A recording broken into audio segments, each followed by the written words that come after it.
Kinley water हा कोणत्या कंपनीचा प्रोडक्ट आहे? हा प्रोडक्ट आहे कोका कोला ह्या अमेरिकेतील देशातील एका ब्रँडचा। आज देशात सर्वात जास्त प्रमाणात या ब्रँडच्या पाण्याची विक्री होते।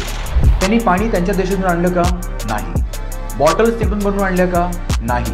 प्रोडक्टमध्ये लेबलपासून सर्व गोष्टी भारतात डिझाईन झाल्या आहेत। शिवाय जागा, पाणी, बॉटल्स, लेबर सुद्धा भारतीयच आहे। कंपनी विदेशी आहे, पण आपल्या देशातल्याच गोष्टी आपल्याला विकून ती नफा कमवते।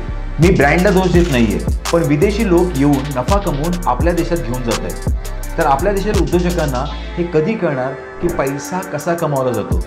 किने दोन गोष्टी लोकांच्या समोर ठेवल्या। एक म्हणजे बाटलीचं तोंड थोडं मोठं केलं की त्यामुळे पाणी प्यायला सोपं होतं। दुसरी गोष्ट म्हणजे मार्केटिंगसाठी आपल्या बॉटलवर महेंद्रसिंग धोनीची सही घेऊन मार्केटिंग केली। आणि असंच रोज काहीतरी नवीन शिकण्यासाठी आमच्या स्नेहल त्या पेजला नक्की फॉलो करा।